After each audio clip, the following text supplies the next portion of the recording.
Welcome to Armchair Expert, Experts on Expert. I'm Dan Shepard. I'm joined by the Minister of Duluth. That's not your name, but it is today. It is today. Yeah. What are you the minister of? Do you think I'm a minister in a religious way?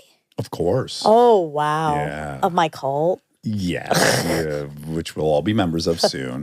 Beautiful guest today. Oh, Holy man. smokes. I'm like embarrassed I wasn't already an enormous fan and devotee of Gabor Maté. He's an addiction specialist, a doctor, a psychiatrist, and a best-selling author. But beyond all those things, he has a spirit and a depth to his kind eyes that is absolutely infectious. I found myself in love with him like Phil Stutz. Yeah, he was incredible. And the way he moves around the world, seeing us all as equals, was very admirable. Oh, he had a beautiful moment with you. I'll never forget it. Yeah, it was really for as long as I special. live. Yeah. He has a new book out now called The Myth of Normal: Trauma, Illness, and Healing in a Toxic Culture. It's a beautiful book. I encourage everyone to read it. And I'm going to say you're welcome because here's Gabor Maté, and he is special.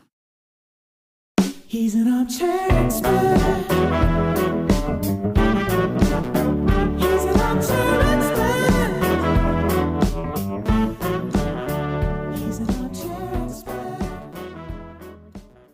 Well, Rob, you came bearing gifts. Well, that was Fred's from yesterday. That was in the fridge. Oh, so okay. I'll take it. figured Have it's you still been good. offered lots of drinks? I'm good. I got my cup of tea here. Oh, you're sure you don't want a coffee or I you got a don't know. water? Actually, I'm off coffee. How long? Well, late May, I participated in an ayahuasca ceremony. Uh-huh. There was a healer there who did this kind of scan and said, get off coffee for 6 weeks. So I did, but I haven't wanted to go back to it. Wow. I've quit it a couple times, but I'm a caffeine addict. I'm a hardcore.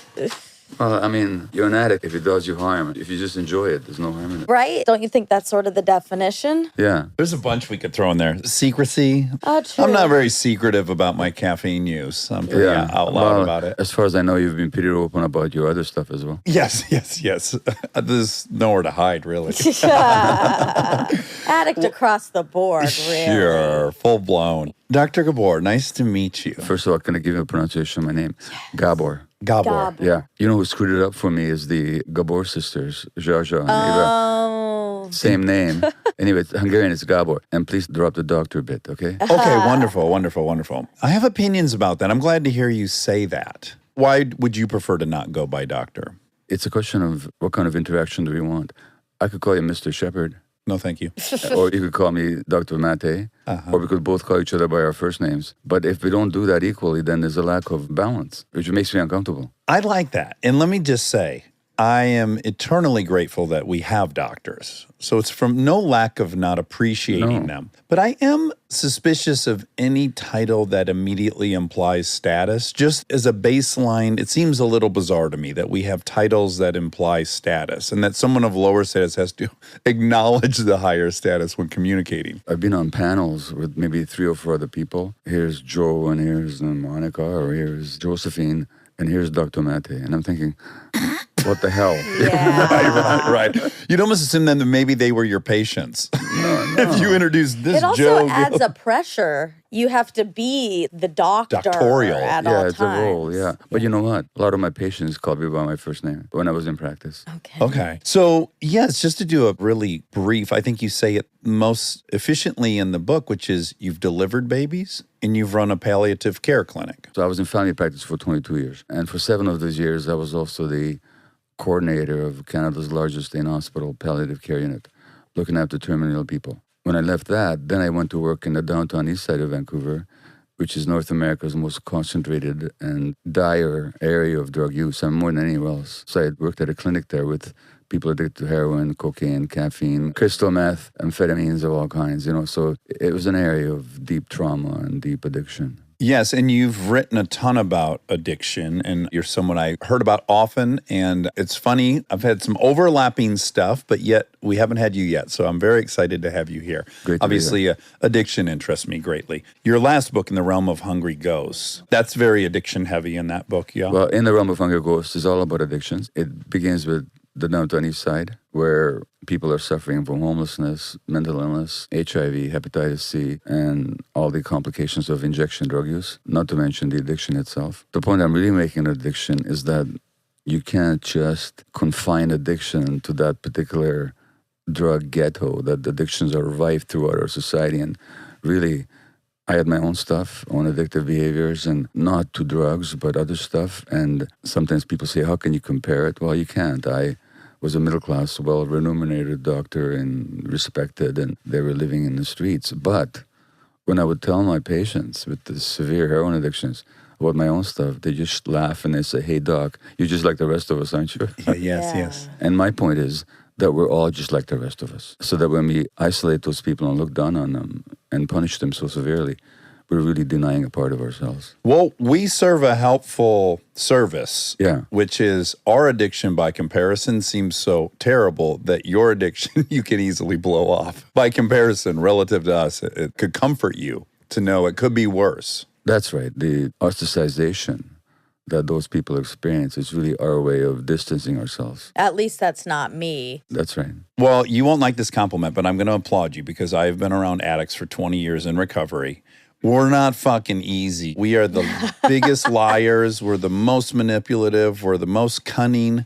The fact that you spent 12 years dealing with us in our addiction says a lot about your temperament and who you are. When I was in my addictive behaviors, and it wasn't to drugs, I was just as manipulative. I lied to my wife. I ignored my kids. I even ignored my work sometimes. I'm not saying it was all the same, but there's nothing about them that wasn't in me as well. Yeah, but we would agree as a caregiver, when you have a patient who's got appendicitis, let's say, and you go, what's happening? Where's the pain? You're getting some real details. You can start building upon the information that you're receiving. But with us addicts, man, good luck finding out what's really happening. First of all, if people lie, it's only because they're scared of being judged and punished. Or ostracized or excommunicated. It's exactly, yeah. And I also know one thing that, unfortunately, most of my profession doesn't seem to accept, which is that addiction always rooted in pain and trauma. If you see that about people, in the realm of hunger ghosts, I discuss how one time one of my patients who really liked me and respected me stole my cell phone. Right. I turned my back for a minute and the cell phone was gone. I shut the office for half an hour and I marched right to the hotel a few blocks away where he lived and I knocked on his door and I said, I want my cell phone back. He says, and what do you mean? I said, listen, I want my cell phone back. Yeah. He says, I'll give it back to you tomorrow. I said, no, I want it right now. He said, but it's at the pawn shop. So we marched into the pawn shop on the corner. A patient says to the pawn shop guy, the guy whose cell phone it is, here he is. The pawn shop owner says, why didn't you tell me it was stolen? Like, it was this is the first time. He had no idea. I had no idea. Like a lot of people are unloading their cell phones. But then I asked the guy, I said, listen, I know you like me. I know you feel that I have to help you. I know that you respect me. Why did you steal my cell phone? He says, Doc, what am I going to do? I'm an addict. Yeah. It makes me think of the saying we have in AA a lot, which is, I'm the type of person that will steal your wallet and then help you look for it. We put these people in a situation where they're desperate to get the next hit. In Vancouver, we used to have a mayor who was quadriplegic. He had a skiing accident. And he said, if wheelchairs were illegal, I'd be a criminal. And to the addict, that substance or that behavior is their support. It's the way they get along. So naturally, they're going to do everything they can. I expect that. So it's not that hard to deal with. Yeah. Well, that's lovely. So your book that we are here to talk about is The Myth of Normal, Trauma, Illness, and Healing in a Toxic Culture. You start off immediately with pointing out we are at the pinnacle of our obsession with wellness and health. It's reflected in our spending. We're spending more than we ever have. And by most metrics, we're at our most pandemic level of addiction, anxiety, depression, chronic illnesses. How could these two things be so opposite in our pursuit of them and yet what we're getting back from it? Because maybe we're running in the wrong direction. So we're working very hard and expending a lot of sweat and energy and the muscle power, but we're heading in the wrong direction. We don't see the way to actual health. On the one hand, we have these miraculous achievements of modern medicine, which are truly stupendous and mind-boggling. On the other hand, when it comes to chronic conditions of mind and body, the medical profession in which I'm trained has a very narrow perspective. So I'm suggesting that we're spending all this time, money, and energy because we're not looking in the right direction. Yeah, and in fact, it will be later, but in, I want to say the second section of the book, we talk about this fundamental issue, which is science only studies things that are measurable. Implicit in that is, how are we measuring happiness, health, mental well-being? Yeah, although I have to say, my knock on my own profession is not that we're too scientific, it's that we're not scientific enough. First of all, Western medicine separates the mind from the body. So if you come in with a physical problem, rheumatoid arthritis, multiple sclerosis, or even with depression or an addiction, most of it are going to focus on the biological aspects of your problem and on the behaviors. But we're not going to look at sources because we separate the mind from the body and we separate the individual from the environment. This is just endemic in Western medicine and has been almost forever. Given that in real life, you can't separate the mind from the body, as soon as you have an emotion or a thought, your body changes. And that happens 24/7, whether you're conscious of it or not. Number one. And number two, you can't separate the individual from the environment because we're all affected by each other and the culture that we live in. And there's a lot of science to prove that. So my problem is not that we're scientific, it's that we exclude the science that points to the wholeness of everything. There's a lot of very elegant, detailed, irrefutable science. I quote some of it in the book. For this book, The Myth of Normal, I collected 25,000 articles, most of them scientific papers. 25,000. Yeah, but it took me a long time. You and your son, let's give your son a shout out. Daniel? Yeah, my brilliant son, Daniel, without whom I could not have written this book. And when it's time to read from the book, Daniel steps up and does a wonderful job. Yeah, Daniel did the audio, which is a good thing because I couldn't have. But Wait, I think, sorry. No, I just want to know what prompted you doing it with your son. Well, look, this is a huge project, and he's brilliant with words. I'm a good writer myself, but for this one, I needed somebody to rein me in, to make sure that I was reader-friendly, to make sure that I wasn't getting too much on my high horse as an expert. Oh, It's nice. beautifully written, highly readable, and the language is really beautiful, and it's very efficient. He's an award-winning lyricist. He has a way with words. So between him and I, we would bat it back and forth until we were both satisfied. So this is not a project I could have done without him. This would be a dream of mine That's to so work fun. with either of my daughters on something Yeah. professionally. They're a bit too young. Well, we'll see. They're pretty, They sometimes they're hop pretty in here. sophisticated. Just going back to being affected by everything around us, you do a really clean and nice analogy, which is the lab culture. Will you Yeah. talk about what a lab culture, how it functions? In a laboratory, when we're growing organisms, we call that culturing. A laboratory culture is in a petri dish or container is a broth in which we are growing a certain organism, say a bacterium. And if those organisms are thriving and reproducing well, we call that a healthy culture. But if all of a sudden large numbers started dying off or showing sign of pathology, we'd call that a toxic culture. You would intuitively know it's the broth they're in. We know that it's the broth. And I'm saying it's the same thing with human beings. When you look at the rise of autoimmune disease, the rise in overdoses, deaths, the rise in childhood suicide, the number of kids being diagnosed with ADHD and so on, the number of people being medicated, something like 70% of the adult American population is at least on one medication, and 40% is on two.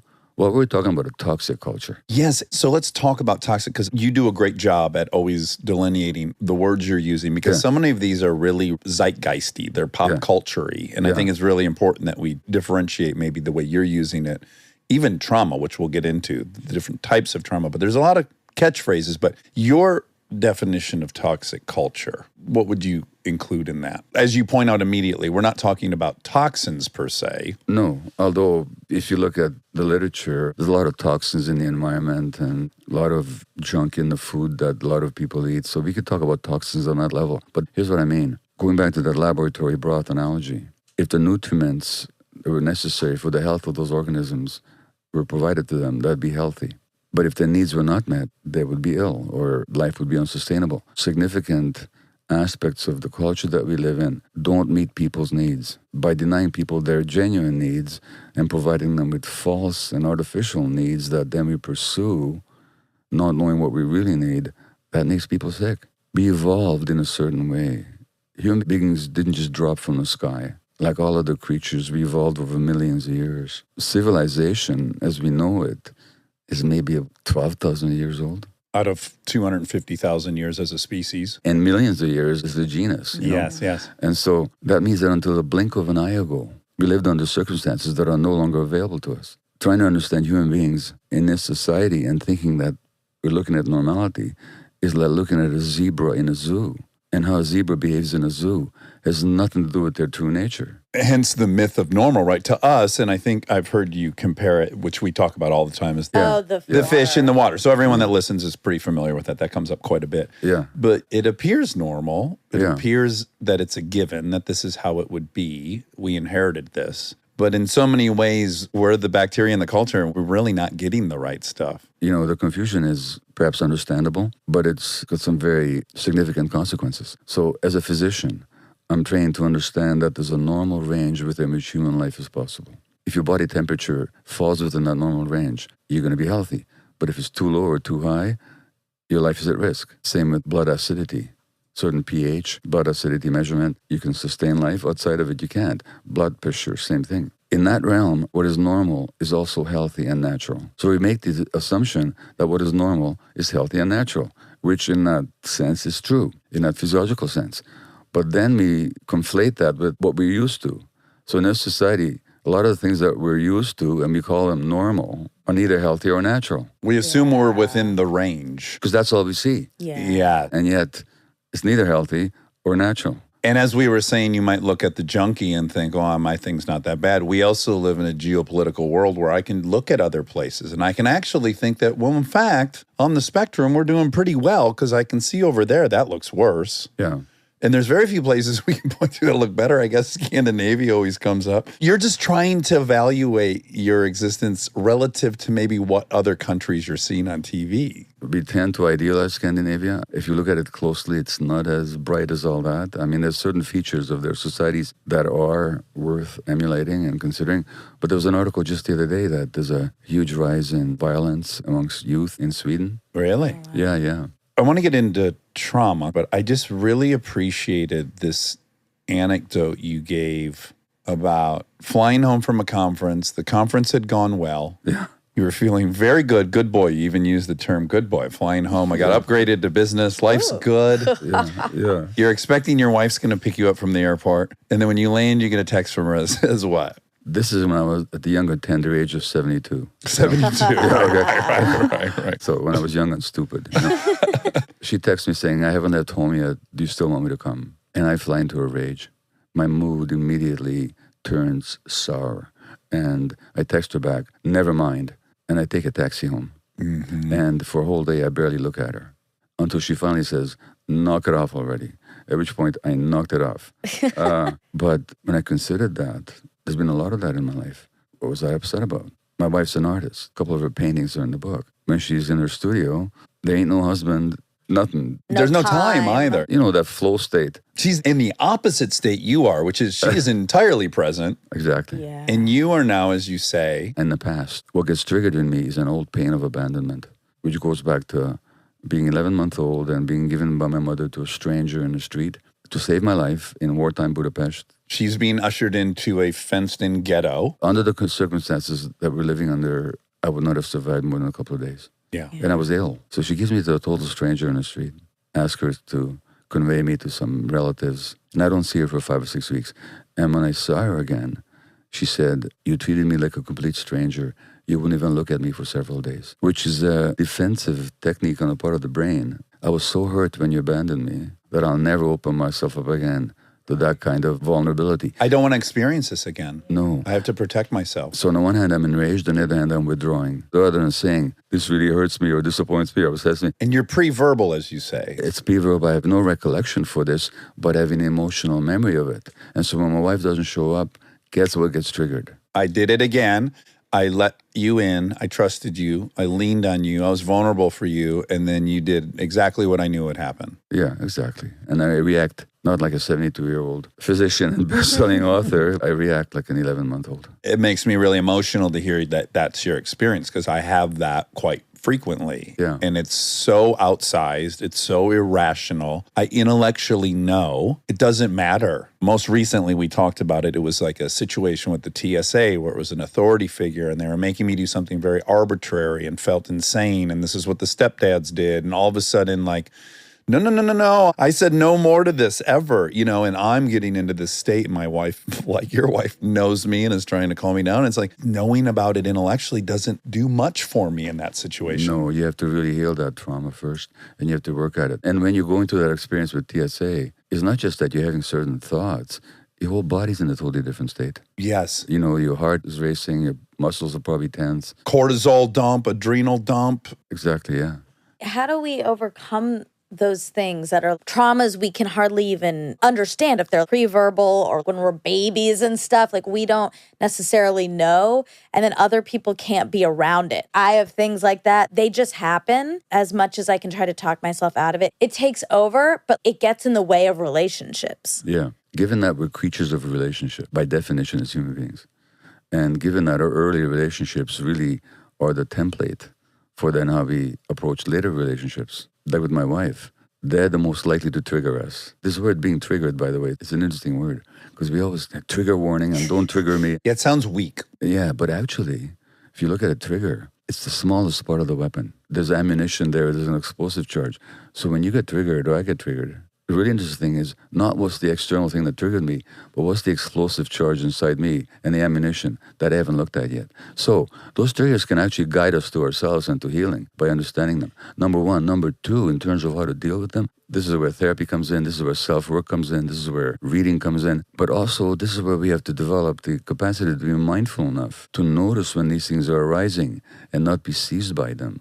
And that takes practice. Yeah. Yeah, the thing that's been most helpful for me is when I can accurately predict it'll happen. Right. So it's like I'm always pretty bad at the airport. If I don't take the time before we leave, it goes, you're going to go there, they're going to tell you do this thing that makes no sense to you, this is going to happen, a lot of people are going to ask for your picture, you're with your kids, you're not going to like that. All that's coming. At least my expectation is appropriate. It's like when you have the expectation she's picking you up and it flips on you. Yeah. In AA, we say expectations are resentments under construction. The more I can prevent myself from having these expectations or having appropriate ones. Well, I mean, what you're describing is also what I'm sure that's familiar to you from the addiction world, is stay away from the places that trigger you, stay away from the friends that are drinking. Don't spend the night at crack houses. Exactly.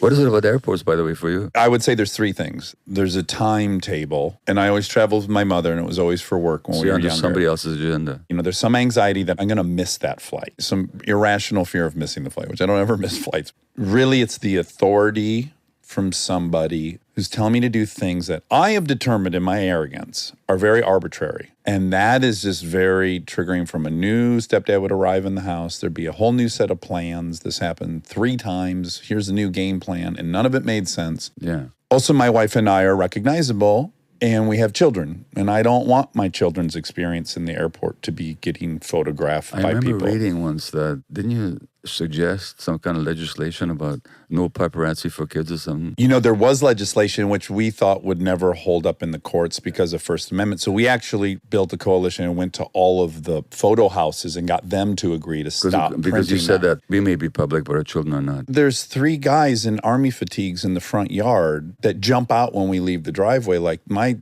about 8-month-old. trauma. Yeah. And I'm like, no, this is not acceptable. You can't do this to my child. It's not their fault. I make jokes on TV. Yeah. Regardless, what I loved about what you point out in your own experience with your wife is it takes you out of the present. Yeah, so one of the impacts of trauma is that you're actually living in the past, not in the present moment. It's so difficult to be present. To be robbed of that is a real tragedy. Yeah, well, because as any spiritual teacher will tell you, all there is the present moment. Yeah. So when we're not in it, where are we? Whose life are we living? I learned the best distinction from your book, which is, as you say, trauma is not what happens to you, but what happens inside of you. Right. And your analogy is a concussion from a car accident is the trauma. The accident is what happened. That's right.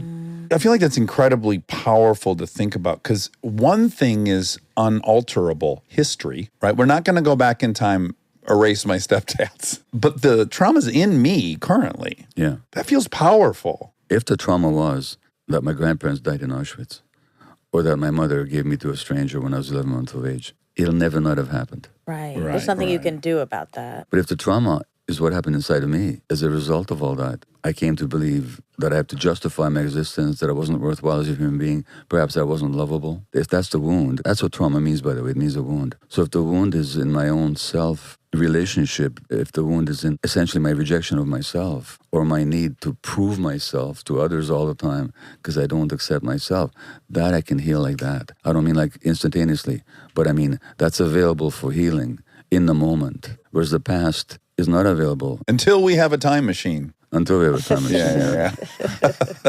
We do have a time machine. We do. Yeah, it's our minds. That's true. We can float off into the future or the past. As somebody once said, it's never too late to have a happy childhood. Oh, I like that. That feels empowering too. Which simply means that whatever happened then doesn't have to define how you feel about yourself now. It often does, but it doesn't have to.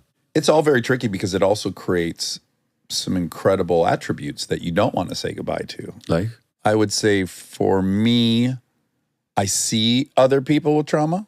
I am of great comfort to other people with trauma. I can smell it the second I meet them. So do you mean that it gives you empathy and compassion? Yes, and an ability to connect. And I think I have, at least on the spectrum, a very low level of judgment of other people. Well, it's certainly true that working your way through trauma can open up those qualities in yourself. And I've learned a lot through my own trauma work on myself and with multiple others. You even said the fact that you could relate to the addicts about your own compulsions is so helpful. Yeah. At the same time, it's not that we need trauma to give us compassion. Compassion and empathy are actually natural human qualities. That may seem like a strange thing to assert in a society that's based on greed and individualistic competition and acquisition and being bigger and better and more beautiful than everybody else. But actually, empathy and compassion are intrinsic to human beings and to other animals. That natural empathy and compassion gets trampled on, and they get crushed, and they get kind of submerged because of the trauma that happens to people. Now, when you work your way through trauma, you can get back to that compassion and that empathy.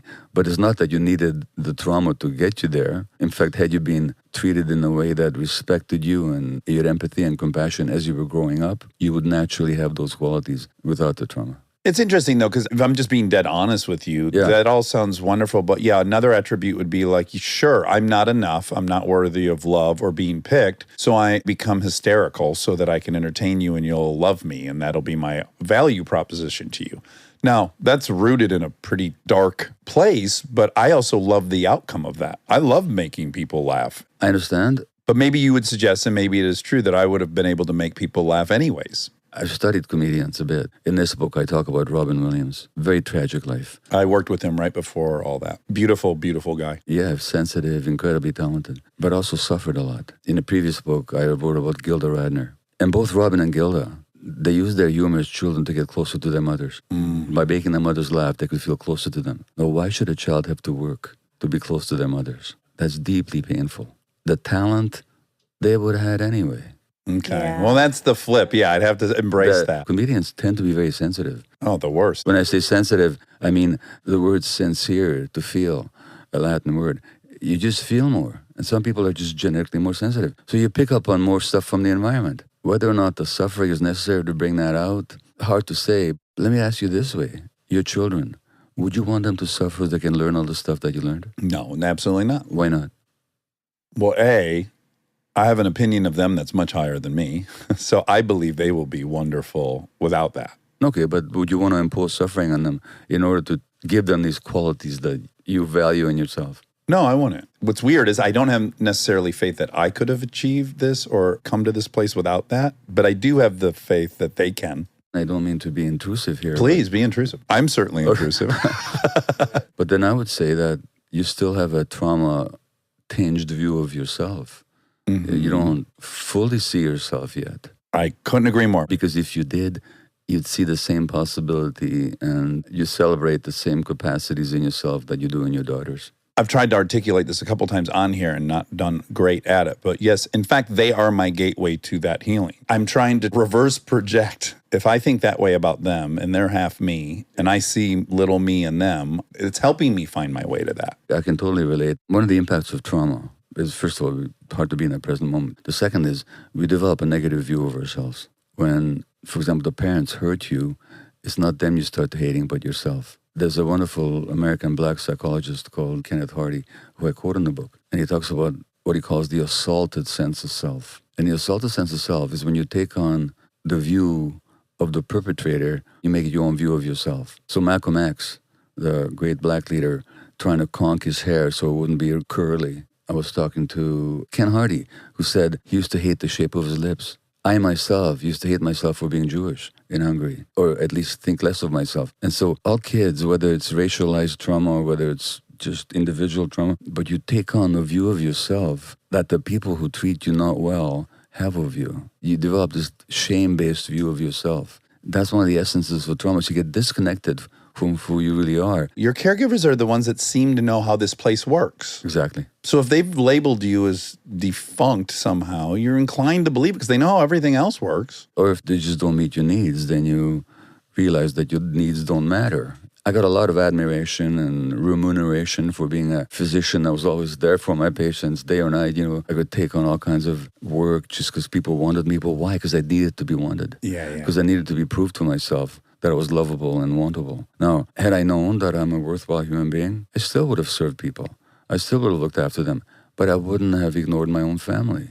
I wouldn't have taken on more than was good for me. I would not have created depression for myself. I would have done with boundaries. But the point is that anybody who, and that includes a lot of people, who has had any kind of traumatic experience or set of traumatic experiences that they're growing up, they'll develop to some degree or another a negative, deficient view of themselves. And then the world says, well, if you're successful and if you get this money, You drive a Corvette. people admire you, if you have a beautiful partner, then you can prove that you're okay. And this whole culture works on that.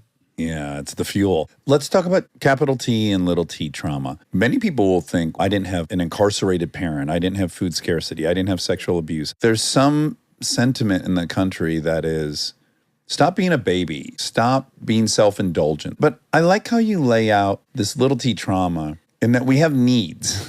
Yeah. Could you walk us through little t trauma? Because it's very relevant. So you can hurt people in two ways. One is by doing bad things to them that should never happen to them. And you've mentioned some of them. A parent dying or being abused or racialized. Given to a stranger for 7 weeks at 11 months old. About 6 weeks, actually. So those are things that shouldn't happen to children, not ideally. But then there's another way you can hurt people, not by doing bad things to them that you shouldn't have, but by the things that should have happened not happening.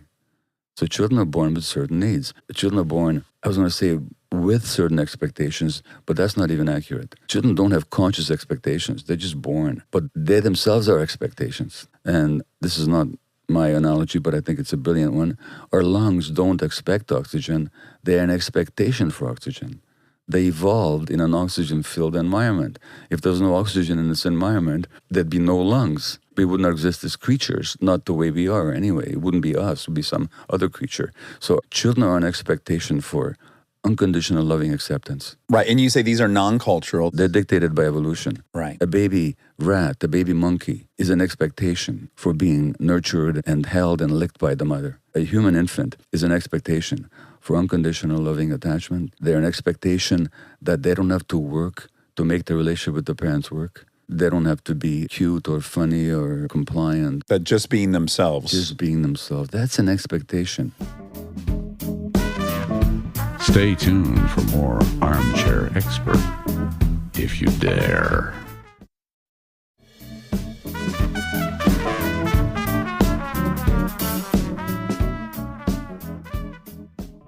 Our brains are wired for all kinds of emotions, which exist for evolutionary reasons. Loving and caring is an evolutionary dictated set of emotional dynamics. Why? Because otherwise we don't survive. It's that simple. Healthy anger is wired into our brain. Why? Because otherwise we don't know how to protect our boundaries. But then chronic anger. Well, that's something else. Yeah. Healthy anger, we can talk about what that is later. But we have a need for that. Grief. Life is full of losses. We have to be able to go through a process where we come to terms with the loss, and that's grief. So the child has an expectation that they're able to experience and express and have it accepted, all their emotions, and have their emotions validated by adults. We also have finally a need for real spontaneous free play in nature, actually. That's how we evolved, for God's sakes, until the blink of an eye ago. When I say play, I don't mean with internet games and cell phones. I actually mean spontaneous creative play with other playmates. Those are needs of children. Those are expectations. You don't meet them, those children are going to be wounded. They're going to be hurt. They're going to be limited in their capacities to one degree or another. I've had, I don't know how many hundreds of conversations with people. Hey, I had a really happy childhood, but I still became addicted. Give me 2 minutes. Well, you say someone without trauma is an outlier. Yeah, in this society, not because parents don't love their kids, not because they don't do their best, and not because they're not dedicated. Even difficult parents are doing their best. That just happens to be their best because of their own traumas. But because of the stresses on the parenting environment have become so intolerable, and they're becoming increasingly so, that parents are just not able to provide those needs of their children. And it's not a question of love, because the child doesn't experience what the parent feels. The child experiences how the parent is. I mean, the parent is stressed or depressed or short-tempered or absent because they need to make a living. In the United States, 25% of women have to go back to work within 2 weeks of giving birth, which is nothing less than a massive abandonment of children, because that infant needs to be with the mom for months and months and months and months. If you look at other primates, we're the same way. No, that's not the mother's fault. That's an economic imperative imposed on the mother in a society of inequality and often racism. But it means that those children are not getting their needs met. Now, even in well-endowed middle-class families with 2 parents, the parents are very often stressed because of their own stuff that they haven't resolved yet. You know, I passed on my stresses and traumas to my kids, not because I meant to, just because I couldn't help it. I didn't know any better. No, trauma is a spectrum. It's not a matter of dramatizing anything. When you said, don't be a baby, I say to them, look, do you want to be real or do you not want to be real? Do you want to see how things are or do you want to deny how things are? These people who talk about don't be such a baby, very often they're denying their own pain. That's where they're coming from. Yeah. There's a hard example we could give now. It's much later in the book, but I found it really fascinating. And that is this chapter about Trump and Hillary Clinton. Yeah. And you've had Hillary on your program. I have, yes. I adored her. I had so much fun interacting with her. Good. We got kind of a playful side of her. It was Zoom, which is such a bummer. I wish we could have had her in person, but she was great. You point out that for the supporters, those two seem diametrically opposed, but in fact, they have some similarities. One of them is they both track in the upper quintile of cold-heartedness. Which is not my assertion. That was based on a study. What were the metrics? Well, there's some clues, right? And this is his point about the myth of normal, which is on the night of her nomination, they play a video and it's well produced. It's actually narrated by the voice of God, Morgan Freeman. Morgan Freeman. And the things that she's proud to share are that her father said, don't whine, don't complain, do what you're supposed to do it to the best of your ability, spank the kids excessively. Mom said there's no rooms for cowards in this house when she was being bullied. So here's what happened. There's a conservative columnist for the New York Times, David Brooks, whose political views I totally disagree with, but who I find very insightful and rather a deep thinker. There's insightful thinkers on both sides. Oh, yeah, sure there are. Yeah. Brooks pointed out that what Trump and Hillary Clinton shared was a denial of vulnerability. At this Democratic convention, right after her nomination, they played a video about her life, narrated by Morgan Freeman, in which Hillary talks about how her mother taught her resilience. And she gives the following example. And as I'm telling you this, Dax, Monica, do you have kids? I don't. Okay, well, Dax, as I'm telling you this anecdote, think about your own children in that situation, okay? Mm-hmm. So she's 4 years old. Neighborhood kids are bullying her. And she runs into the mother's home for protection. And the mom says, there's no room for cowards in this house. Now you get out there and deal with those kids. And this is presented by Hillary as a wonderful example of resilience-building parenting. Millions of people are watching this. All the press is watching. Nobody comments. No. If one of your kids ran into the house, 4 years old, would you say to them, get out of here? There's no room for cowards in this house? Well, here's where I got to add the very complicated analysis in that situation. I do believe, if you grew up like I did, what you may tell yourself is, if you don't learn to stand up now, you're actually going to experience much more suffering for the rest of your minimally childhood. So the parent definitely believes, God, I got to give them this skill or they're going to suffer endlessly at the hands of bullies because bullies are ever present. That may be true. And I'm not blaming the mother. She was doing her best. Right. My question is, what's the impact on a 4-year-old? No, a 4-year-old kid who runs into the house is not a coward. She's a 4-year-old kid. Yeah. Any young creature runs to the parent for protection. What she's being told is not that there's no room for cowards in this house. There's no room for vulnerability in this house. No, you get out there and suck it up. 50 or 60 years later, she's running for the presidency. She develops pneumonia. What does she do with it? she's sucking it up. Right. She doesn't tell anybody, Ignoring it, doesn't yeah. even call the doctor. She collapses in the street so that her secretary guy have to put her into the car. She's not accepting her own vulnerability. Yeah. That certainly makes her tough. That makes her put up with a lot of stuff and makes her very determined. But what was being celebrated here was the traumatization of a 4-year-old. Yeah. And there's another way of making kids resilient. When a 4-year-old runs to you, you don't tell them to go out there and not to be a coward. You say, oh, but that really hurts, doesn't it? It's so scary for you. Yeah. I would be so scared in that situation. You validate their emotions, and then they develop confidence in themselves, and they'll naturally stand up to the bullies. Ugh, I hate that story because I'm sure that did happen, but even if it didn't happen, she felt she had to do that because in this culture, we do elevate toughness, resilience, especially for women in leadership roles. I know. And the highest leadership role of all, she had to prove I'm like men. And men have to prove they're tough. So Trump's proving the same thing to Well, that's- his But it- tyrant father. Well, that's exactly the point that David Brooks makes.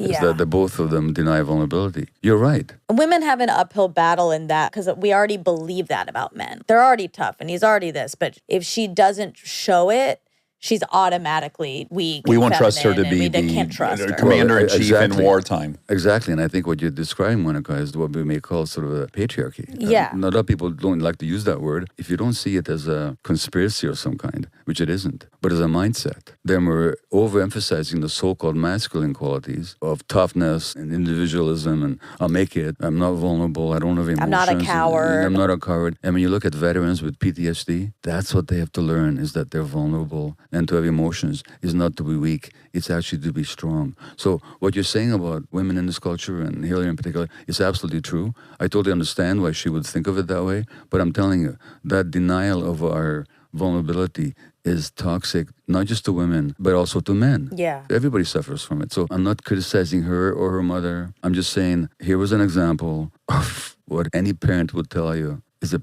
painful, traumatizing experience for a 4-year-old being celebrated as wonderful parenting. I'm And talking then- about the culture here. One of the points I make in this book is that suppression of vulnerability and emotions and so on is actually a risk factor for physical illness. Yeah, I want you to talk about breast cancer and the different Yeah. correlations with breast cancer. Yeah, so I talked earlier today about the need to experience our healthy anger, which is a boundary defense.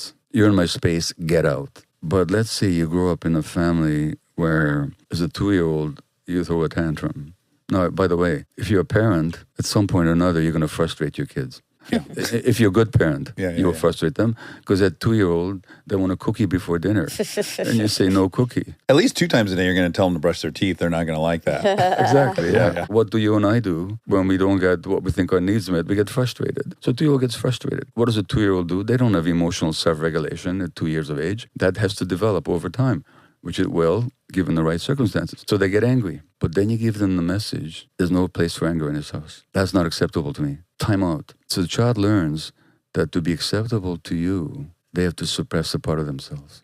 I'm not saying we should indulge kids' demands or angers. I'm saying there's another way of dealing with them, not to coerce them to suppress it to be acceptable to us. But if you suppress your healthy anger, what is healthy anger? It's a boundary defense. It protects your boundaries. You're in my space, get out. That's healthy anger. Now, here's the thing, scientifically speaking, and this is what's both mind-blowing and frustrating because the medical profession, despite all the science, doesn't recognize it. What is the immune system? It's a boundary defense. The job of the immune system is to keep out what is unhealthy and to let in what is healthy. That's also the job of our emotional system, is to allow in what is nurturing and healthy and loving and caring and welcome and to keep out what is not. Now, they're not separate systems. It's all one system. The emotional system in our brains and our bodies is part and parcel of the same system that runs our nervous system, our guts, our immune system, and our hormonal apparatus. So when we're suppressing one part of ourselves, we're affecting all the other parts. So people that repress healthy anger, they're actually messing with their immune system. They don't know that, of course. The immune system then does one of two things. Just as the anger that you don't express turns against you in the form of depression. I know I'm ranting a bit here, but if you indulge me, what does it mean to depress something? Push it down. Lower. Push it down. So we have this thing called depression, this disease called depression. We're actually pushing something down when we're depressed. What are we pushing down? Our emotions. Why are we pushing them down? Because in childhood we learned that the only way we're acceptable is if we push down our emotions. That's one of the roots of depression. Given the unity, and there's a whole science that studies the unity of the immune system, the nervous system, the hormonal apparatus, and the emotional apparatus, that science is called psychoneuroimmunology. Studies all the interconnections and the essential oneness. So when you suppress your emotions, especially healthy anger, you're actually suppressing your immune system, and this has been shown in laboratory studies, number one. Number two, so the immune system no longer recognizes cancer cells as other than myself and doesn't destroy them. All of us have malignant cells in our bodies because nature makes mistakes. But a healthy immune system will survey the scene, recognize the non-self cell, and destroy it. So that's one of the things that can happen, is that repression of emotion is present in a lot of people with malignancy. And I've seen that over and over and again. Not only have I seen it, other people have studied it. Just as the healthy anger that you suppress can turn against you in the form of self-loathing and self-criticism and self-hatred even, the immune system can turn against you. And now you have autoimmune disease. Listen, this is where I want to get selfish with you and say, in addition to being an addict, I also have psoriatic arthritis, an autoimmune condition. All right. And I think you see some connection there. In my view, and this is not theoretical, I've seen people heal significantly from autoimmune conditions. I describe some of them in the book, whether it's multiple sclerosis or rheumatoid arthritis or scleroderma or systemic lupus. People heal if they heal their emotions. I'm not promising like a snake oil here. I'm not saying do this and you'll be okay. It's a long, difficult process. Yesterday, I gave a talk at a conference in Winnipeg, Canada. This was over 1,000 Indigenous Canadians, all of whom have been through residential schools where they were emotionally, sexually abused and just atrocious history. A woman came up to me and said, I used to have lupus and I read your book When the Body Says No. And I started saying no and I started getting angry in a healthy way. My lupus is gone. I could show you on my computer an example of a woman whose face is full of a rash. Her fingers are white like chalk because of lupus. She was told you'd be on medication for the rest of your life. 4 years later, nothing wrong with her. Fingers are pink as anything. Face, the rash is gone. No medications because she dealt with the emotional side of things. In terms of your psoriatic arthritis, let me ask you this question. If you just ponder it for a moment, is that okay? Oh, I'd love to talk to you. But yeah, I'm trying to exploit your free services right now. Okay. How easy have you found it in life to say no? I can say no pretty well. All your life you've been able to do that? To other people's demands, needs, and expectations? Well, I was molested at a young age. Okay. And post that, I have had a modus operandi of I will die before I do anything I don't want to do, to a fault. How old were you when you were molested? I would guess 8. Who did you talk to about it? I didn't talk to anybody until I was 17. A girl confided in me she had been raped, and I felt obliged to, yeah. You got 2 adolescent girls. 8 and 10. I thought they were a bit older, okay. Yeah. Believe me, when I look at them and I go, wow, okay, at this point, that already happened to you. Okay, this happened to you when you were 8. One of your daughters is 8. If anybody even looked at it the wrong way, who would you want her to talk to? Well, yeah, me, of course. Actually, maybe mom. It'd probably be safer to tell mom. Okay, well, one of the parents at least. Right? Yes. If something like that happened to them and they didn't talk to you or your wife, how would you understand that? It would obviously break my heart. No, but I understand how you'd feel about it. But how would you explain it? I would have to assume they would have thought they were no longer worthy of our love if they had been tainted in this way. In other words, they had no trust. Well, can I add, though? I want to be thorough. Yeah. They could also just be driven by shame. Yeah. But trusting that you'll love That it's a safe place to regardless. feel that in front of, sure. But that is a powerful force, though, when you have the immediate shame. But shame is interpersonal. What I'm saying, Dax, can't dictate this to you, but I'm suggesting by age 8, you learned how to suppress yourself. To me, it's all very clear now in retrospect. Yes, I developed OCD around this time. I started doing things compulsively. You also suppressed who you really were. And I'm suggesting that self-suppression, which is not your fault, it was how you adapted to the circumstances. I'm not even saying it's your mother's fault because she would have gone through a whole lot of stuff. Let me even ask you this. Let's say something like that happened to your daughter.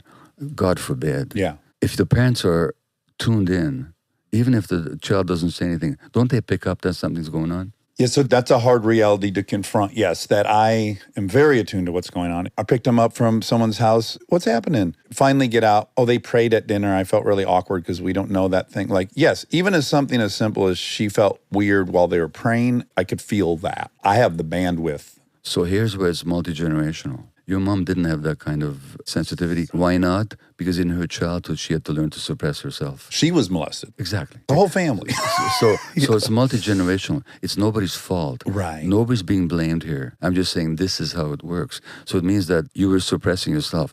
That self-suppression has everything to do, I say, with your arthritis. There's a path out of it, I believe. At least there's a possibility, which I've seen realized so often. And not only have I realized it, other people have witnessed it, researched it, written about it. So the mind-body unity is such that if we take that seriously, then if somebody comes in with, say, psoriatic arthritis, I'll work not just with the physical manifestations of the illness, give you the anti-inflammatories or the steroids or whatever you're getting. I'll also work with your mind and your emotions. Yeah. I think one of the stats in your book that is heartbreaking is that women with PTSD have double the risk of ovarian cancer. Yeah, which is a study that came out of Harvard about 5 years ago. That study alone should send every doctor running to figure out the mind-body connection. Because in the same study also showed that the milder the symptoms of PTSD, the less the risk of ovarian cancer. So they're proportionally related. Wow. That doesn't mean that PTSD is the only cause or even the cause. I'm saying that those painful emotions unresolved are a contributor. And they're one of the things that we can deal with. But as a medical system, we don't. It's really heartbreaking that you experience those things and then the reward for it is a physical ailment down the road. Yeah, there's so many studies on that. Canadian study, men who were sexually abused, triple the rate of heart attacks, double the risk of cancer. This is regardless of whether they smoke or drink or not. Because trauma itself causes inflammation in the body. The science is so clear. Yeah, let's celebrate the achievements of modern medicine, but let's combine it. Yeah.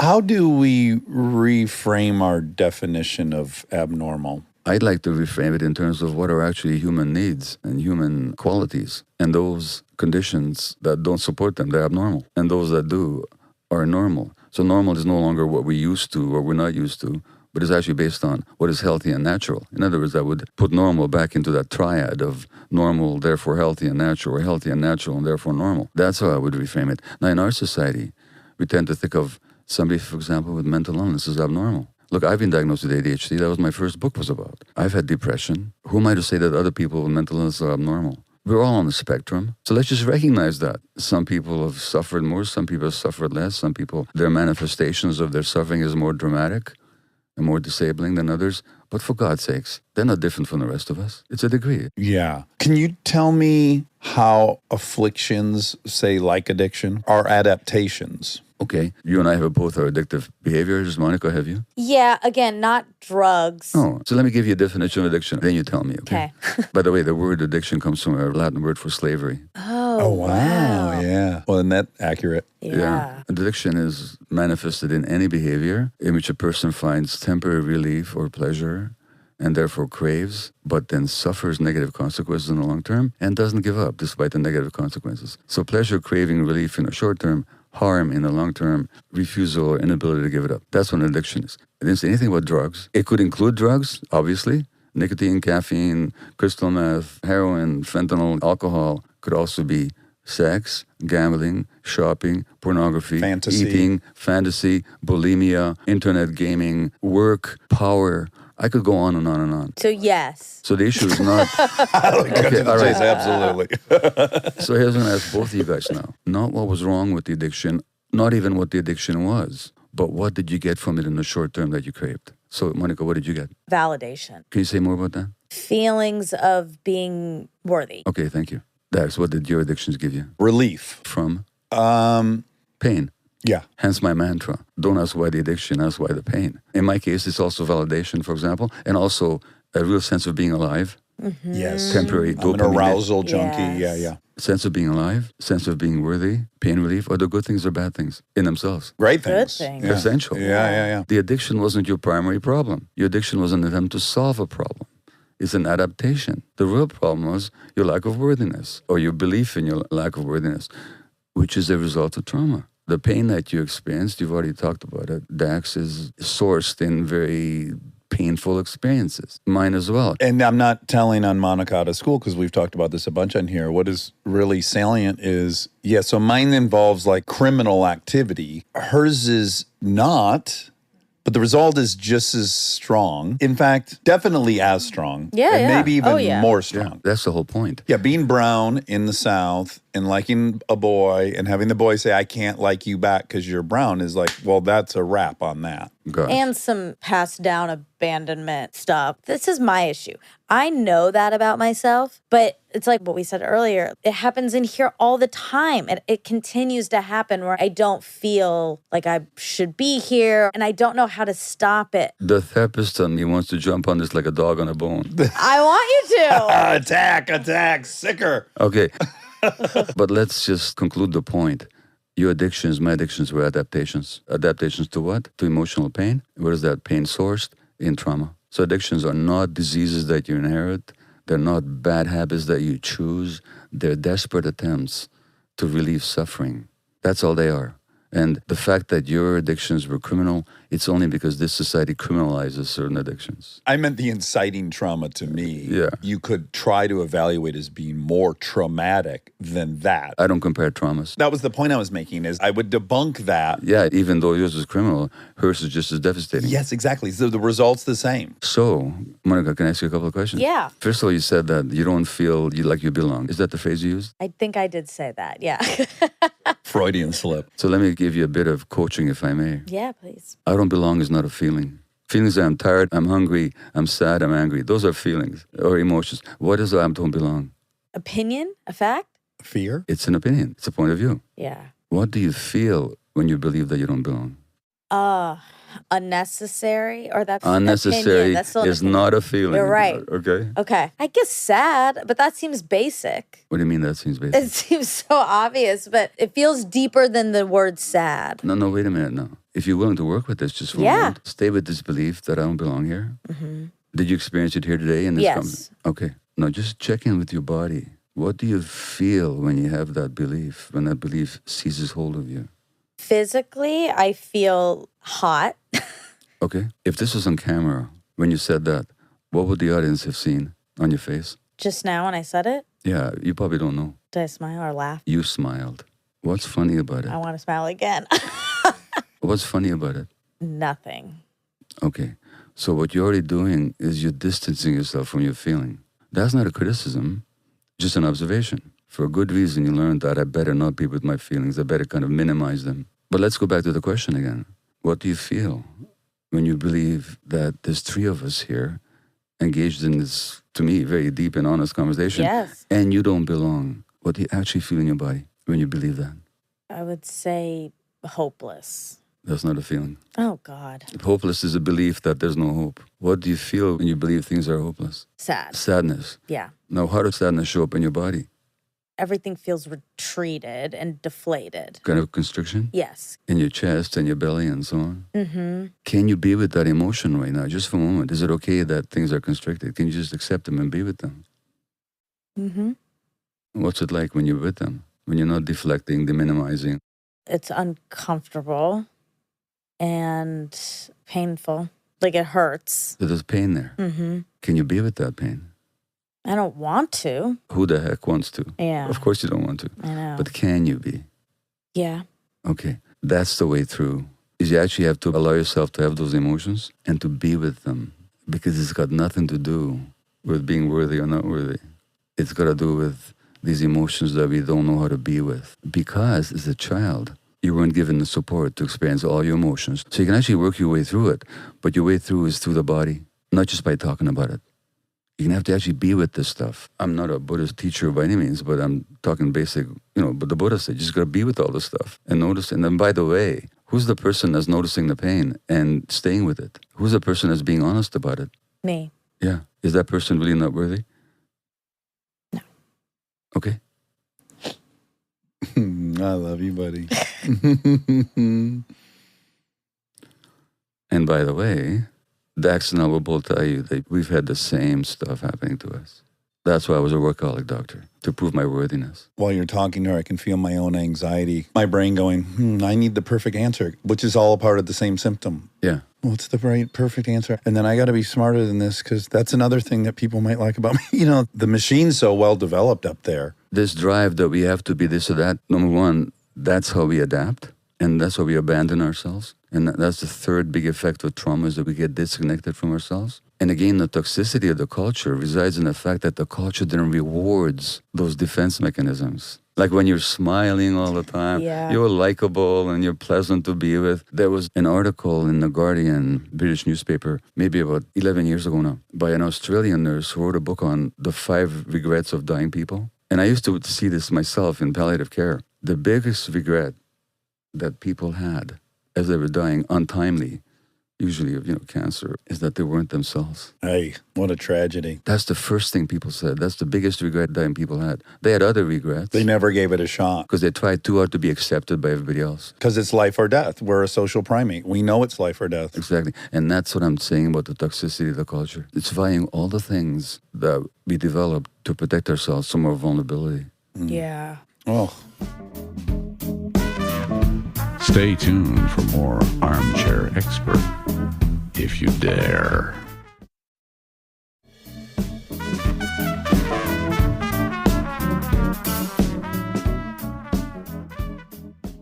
I do want to add, the last 150 pages of your book do provide a pathway to wholeness. One pathway. Okay, a pathway to A pathway, wholeness yeah. with many different things within that Yeah. pathway. Would you mind telling me about the 4 A's and the 5 compassions? If I can remember them. Okay. Well, tell me about 3 of the A's and So 4 of the there's compassions. anger that we've talked about. So the necessity to set our boundaries. Not an automatic defensive way, by the way. And healthy anger is a boundary defense, so that if you invade my boundaries and I say, no, stay out, and you get out, the anger is gone.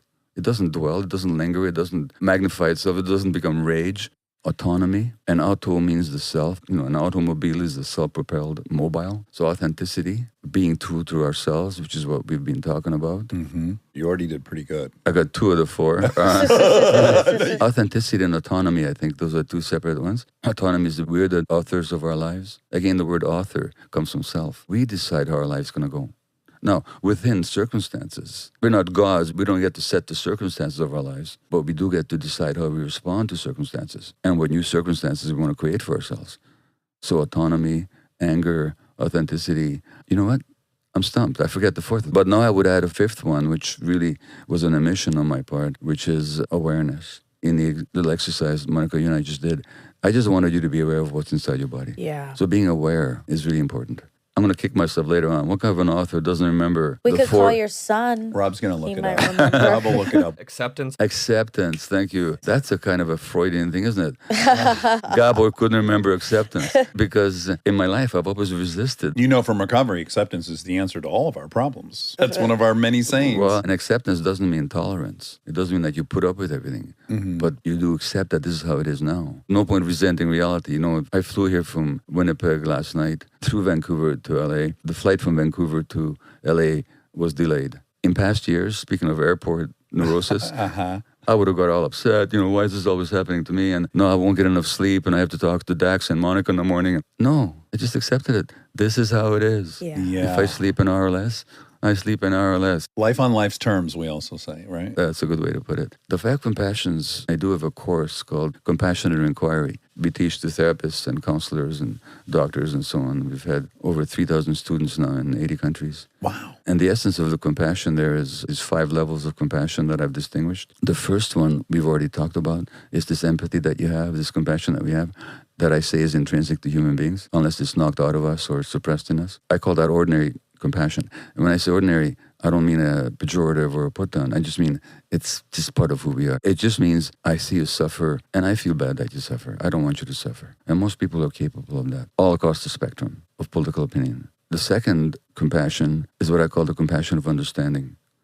If you're addicted to drugs, it's not enough that I feel bad for you that you're suffering. I have to understand the source of your suffering. And so I have to look at what actually happened to you. Like I said before, don't ask why the addiction, ask why the pain. If I understand your pain, I have to look at your life. So that's the compassion of understanding. Or if you want to be compassionate towards yourself, rather than just accept this belief that I'm not worthy, look at the sources of it. So that's the compassion of understanding. The third we've already talked about, which is what I call the compassion of recognition, which is that I get that everything that's in you is also in me. So that it's not like me as an expert sitting here fixing you. It's like 2 people talking very evenly. You know, I may know more about some things than you do. You may know more some things about than I do. Cars, I bet.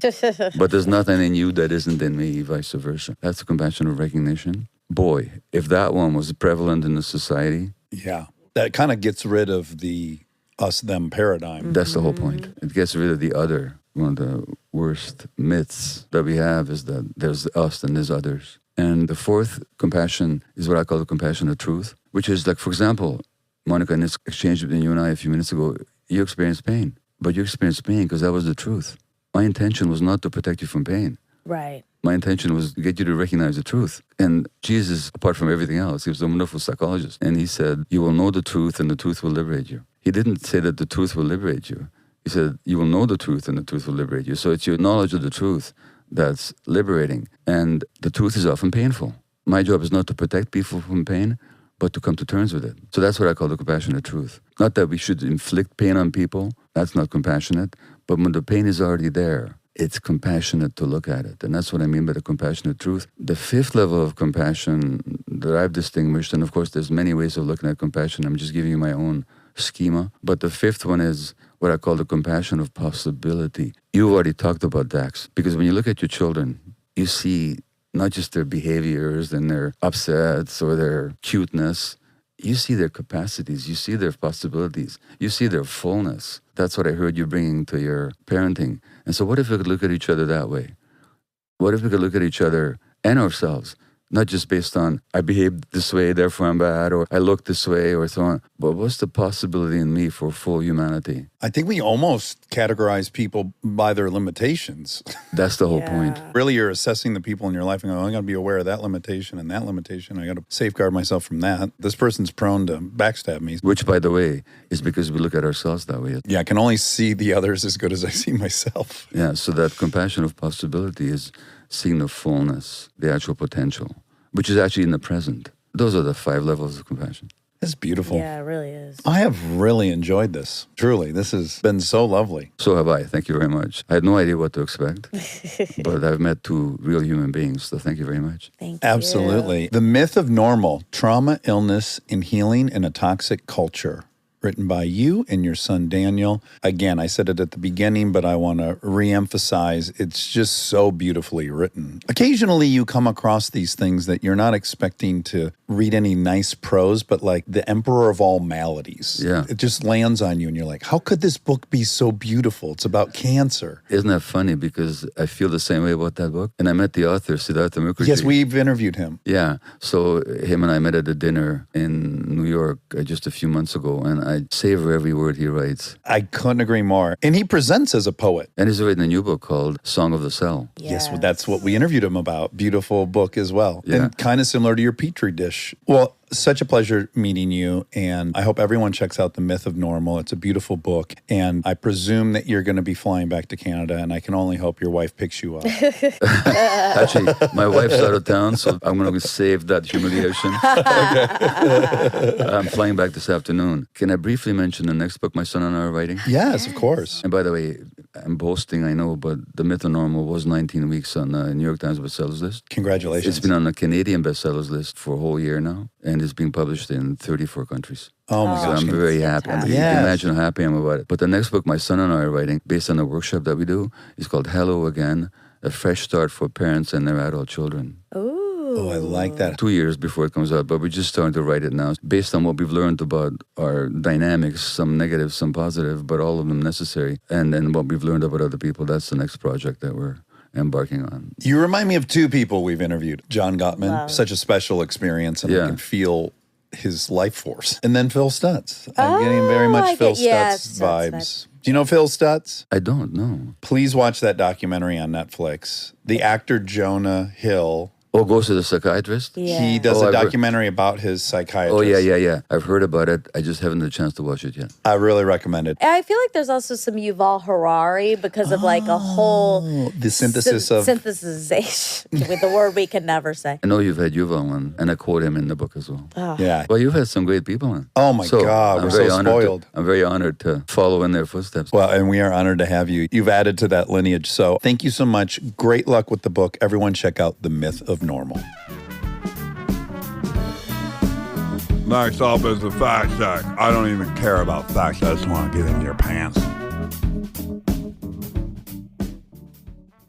Hello. Good gold bracelet. Thank you. Do you think my watch would look better if my skin was browner? I think it looks better when I'm tanner. No, it looks good always. Okay, all right. Actually, it might look. I don't think so. I think like when your skin's browner, it actually makes the gold pop. Like the gold looks richer. Interesting. But they need to do a study, I guess. I'll do one. You're going to do one? Well, this weekend I went shopping, of course. Where at? Lots of places. When you were like all about town? Yeah, shopping. Okay. Because I can't drink. Right. I bought And this you have shirt. a lot of estrogen, so maybe also there's like some nesting urges. Yeah, let's say that. Yeah, that's positive. I bought the shirt I'm wearing now. It's a vintage shirt. It says Air Jordan. Ah, yeah, it's nice and thin too, right? So comfortable. It's so thin. It feels like That's, baby skin. that's my preferred blend of cotton that you're wearing. If you notice all my, not to give them a shout out, but why not? Velvet by Graham and something. Sure. I love the blend. Thin. Yeah. Yeah, thin skin. A little bit of see-through. Yeah. Opposite of pachydermis. We got to find out what the opposite of pachydermis is in Latin. What is in Latin thin skin? Tenuis pellis. What? Say it Elise Tenuis pellis. Tenuis pellis.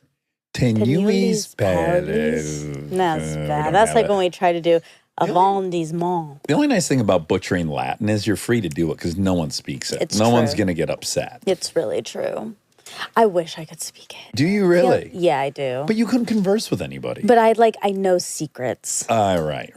I guess it's almost like a secret language that's not a secret. Because if you and a friend knew it, you'd be the only people that knew it. I think Mindy knows it. No. She took it. Well, taking it, knowing it's a Well, little that's different, true. right? Because I took Spanish and I Yeah. do not know it. I took years of Spanish. And I know me gusta montar a caballo rapido, which is not Spanish. Fast. I like to ride a horse fast. It's pretty good. Speaking of, Yeah. I think we can say it now. We bought a horse. We did buy a horse. No, not the strike. Our show is available in Spanish. Oh my God, yes, now. Well, can we now? Yeah, I they think put as an of article. today. They put an article out today that I saw. Okay, holy smokes. What an experience for us to listen to that It was last week. so AI has Yeah. translated The robot. the robot has translated our voices into Spanish so that the Spanish speaking people Yes. can understand it better Yeah, or at all. or at all, depending if you don't speak English or not or understand English. And so it's cool because we'll reach an audience that we possibly wouldn't have been able to before. Yes. We talked about this before, but we had to cut it out We because did. we jumped the gun. We did. We didn't really read the fine print. We weren't supposed to talk about it yet. But we were overeager. First of all, it's mind-blowing because it sounds like we speak Spanish. I mean, clearly. That's Yeah. what it does. Yeah. But they got it wrong because the voice should have been this. Me gusta matar a caballo. That should have been an AI's voice. But no, they did. They chose mine. Yep. And they chose yours. That's right. And it's pretty good. It's pretty accurate. It is. What's so weird, it's really weird to hear yourself with a command of a foreign language because there's cadence in there. Not that I'm speaking it and I understand, but there is this cadence that makes Yes. me think that is I don't know. Yeah, and then we just like skipped through, obviously, because we don't know Spanish. But we heard there's a few words like ding, ding, ding. Oh my God, yeah, it's like super fluent Spanish, and then also the cadence change, right? So it's like, me gusta más about ding, ding, ding. Yeah. Yes. It's really Me llamo es crazy. Dax Shepard. Like Yes. something weird happens. yes. It's basically the reverse of when a newscaster slides into their Spanish accent when they pronounce Sepulveda or something. Yeah. This is like the reverse. So I'm glad that it's like equal. It's It's reverse. like why I don't like saying Neanderthal and orangutan. Mm-hmm. It feels like I'm appropriating or something.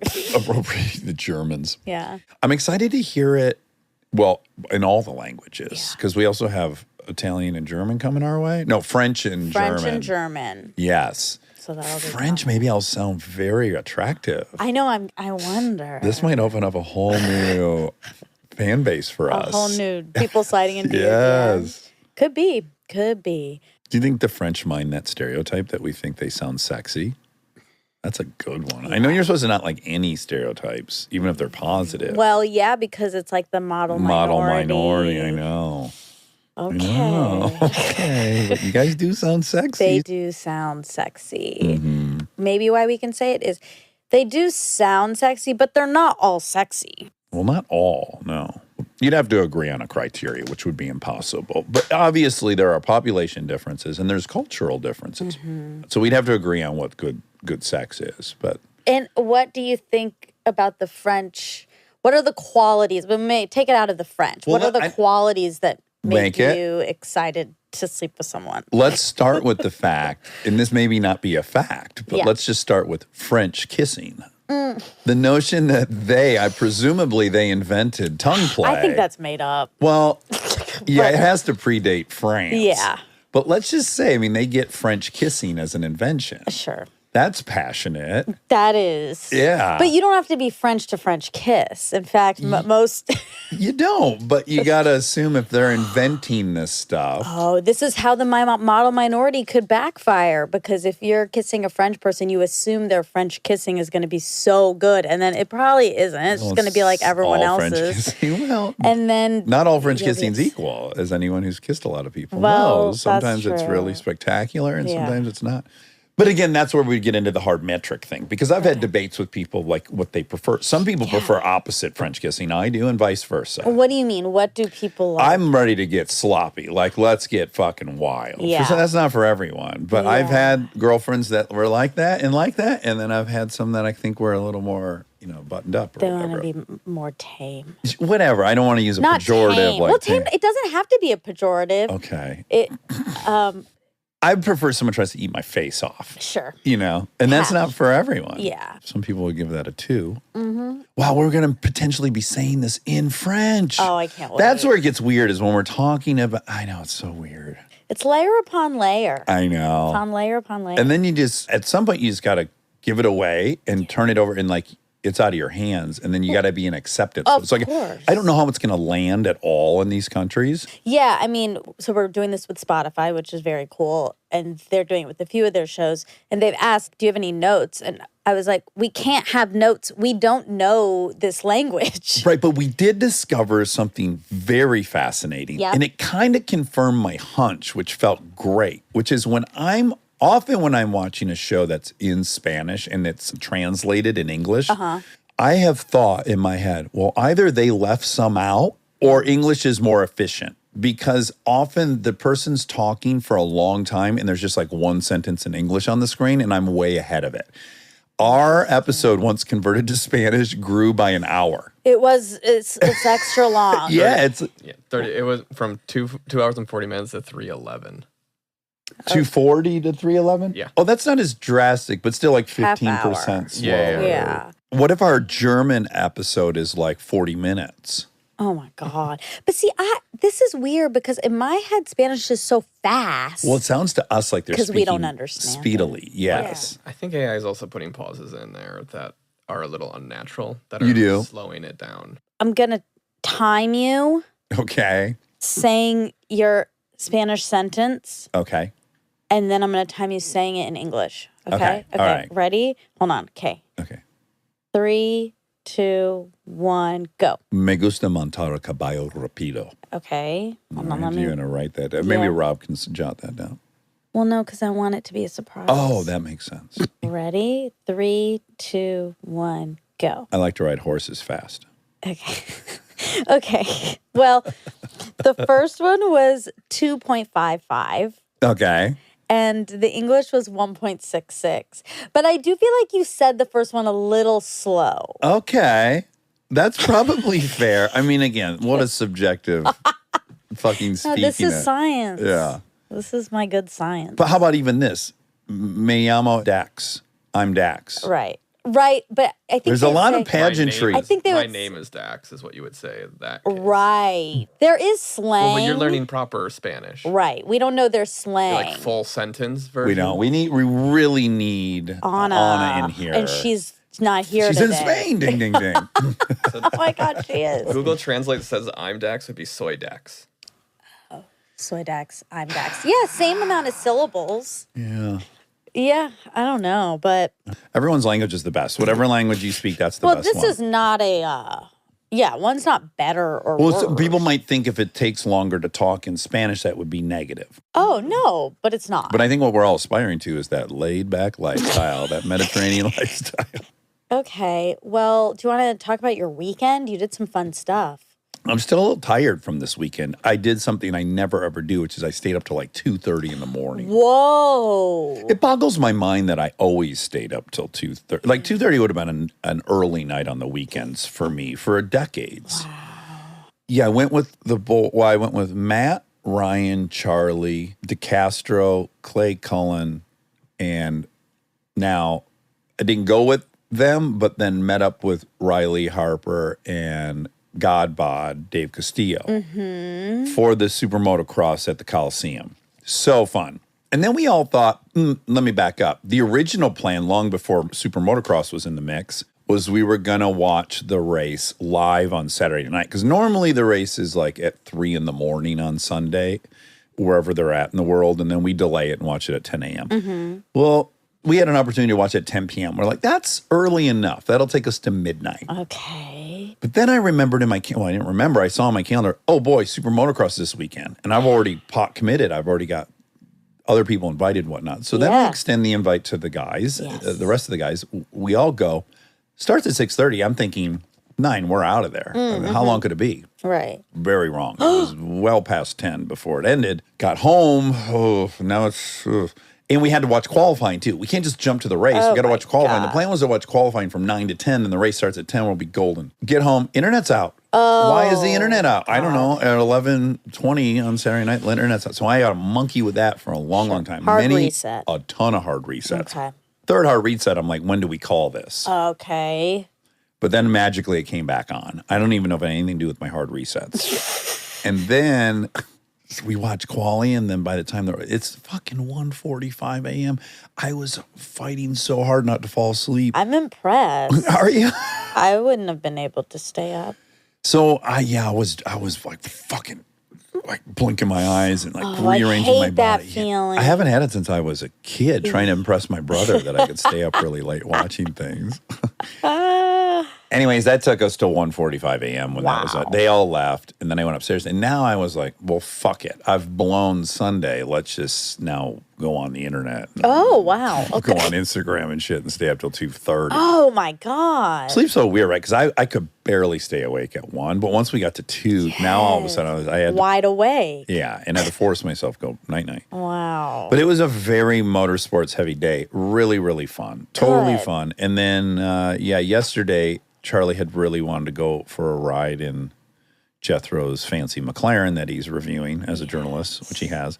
So they were going to go up to Angeles Crest, and so I went along in the Hellcat, and we had a little driving day. It was fun. How late did you stay? When we left, you were over. Yeah, because I had to go make my chicken. You made all roasted a whole bird? Yep, I did. I left at like 5, I think. Okay. Plenty of time to cook the bird? Well, I ate it at 10. Okay. It's So kind of like no. the Formula One race. Yeah. Yeah, I get myself into these pickles often. Yeah. Is it because it takes longer than you anticipate, or you don't even do the math? I do the math, but I do think it takes longer than I think to prep and then to like cool and stuff. Mm-hmm. The things that aren't just the cooking. Right. I'm like, oh, I can prep it in 15 minutes, but really it's like 30. Yeah. Yeah. So then time just... How'd it turn out? Beautiful? It turned out really, really well. I do think I made an error. Which was? Speaking of efficiency, Yeah. I thought I was figuring out a hack. I was supposed to take 3 cups of water and then add the extra marinade into the water and then, mix that up. Okay. Then I was going to add that to the chicken halfway through with some grains. Oh, Okay. Okay.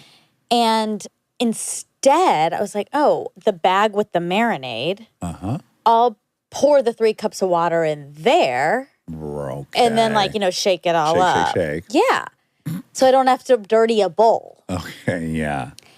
I think that was a mistake, although I don't really understand why it was a mistake, but it was way too much liquid. Even though it was technically the same amount of water, but I think maybe because I got to use all the marinade and they assume if you're just scraping the rest in, you're not going to use it. I don't know. I'm also curious, how did you add the water while you're holding a bag? Because it doesn't have a defined rim, right? Yeah, it's just a saggy. You're supposed to, you call it collar it. Okay. And so you roll the top. Over a mixing bowl? No, you just like roll it down a okay, little bit and okay. it just stays a little more It's sturdy. a thicker bag then. Okay. Yeah, Ziploc. Oh, zippy. Yeah. Yeah. Yeah. Very trusted. Yeah, very. The most. So, So it's too liquidy? it was a bit, I think Sloshy? I did too much water. Okay. But I don't think your bag technique could have affected that. You don't? I don't, no. then I did it perfect. Okay, great. What would you give it out of 10 taste-wise? Okay, I did one more bad thing. Uh-oh. I'm Decided to microwave kind it of instead of afraid- bake it?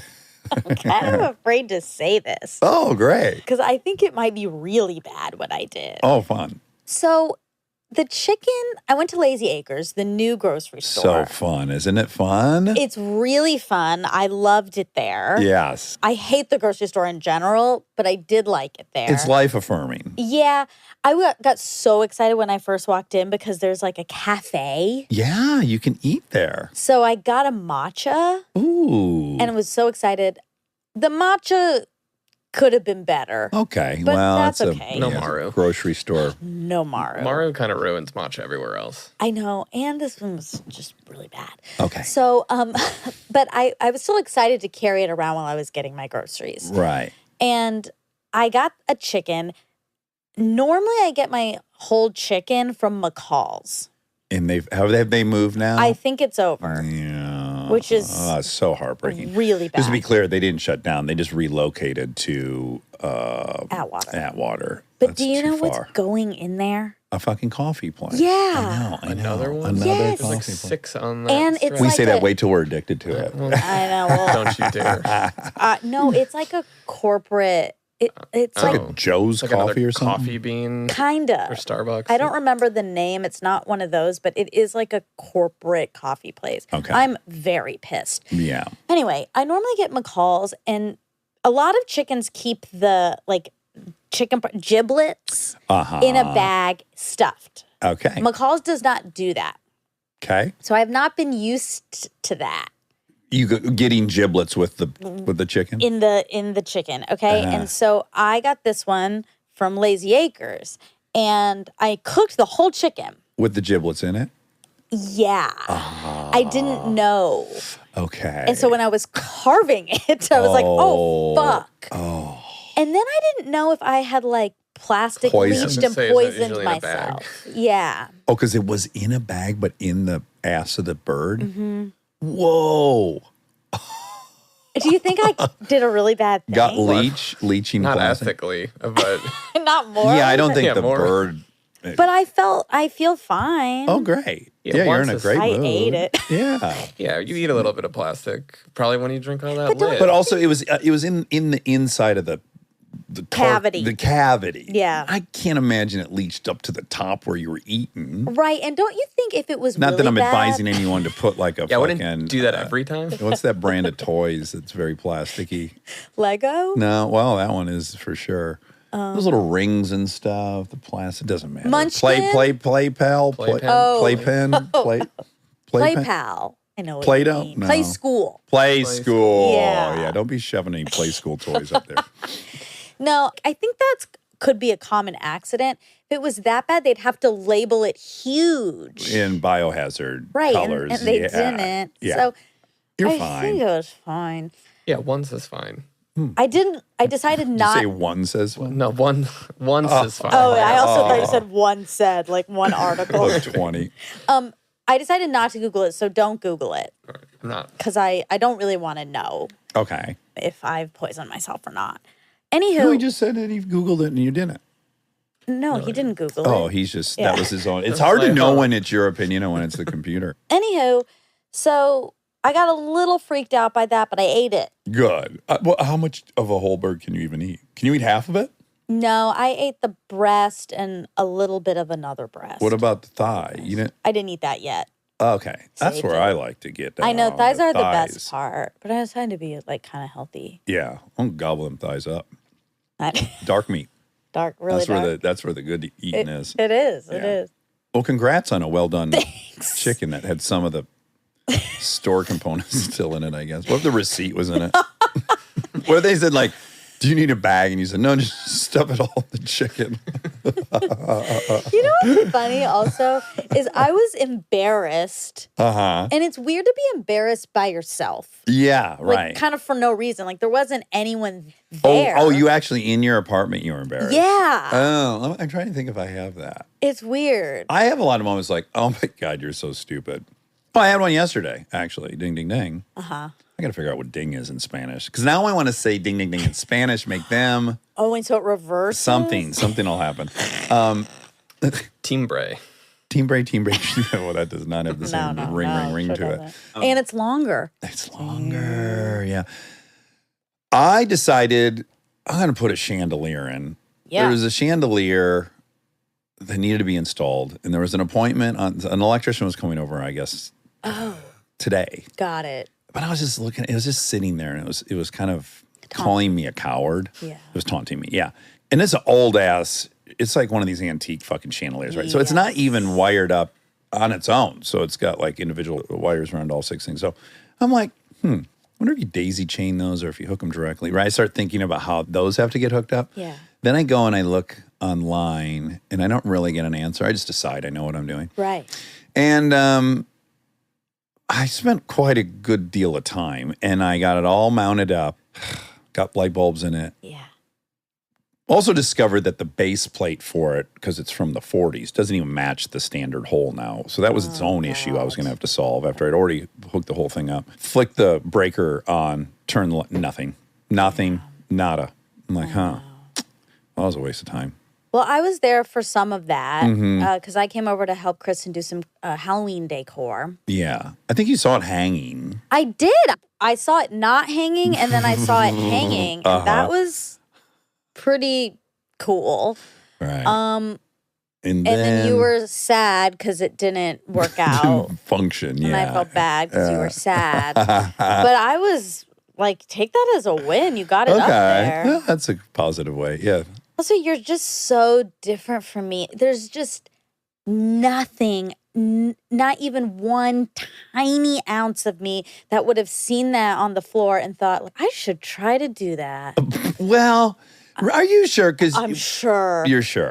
I am so sure. But things are like more simple than you think. There's 3 wires coming out of the ceiling, and I know which one's positive, which one's the ground, and right. So, Yeah. and then it's a bolt. Now it turns out the plate inside was the wrong size plate, so I had to run up to Home Depot and grab a. Yeah, all of a sudden, we Yeah. were in the yard doing the decor, and Lincoln was like, "Where's Dad going?" Because you got on the I was hell bent. motorcycle. Yeah, Mhm. yeah.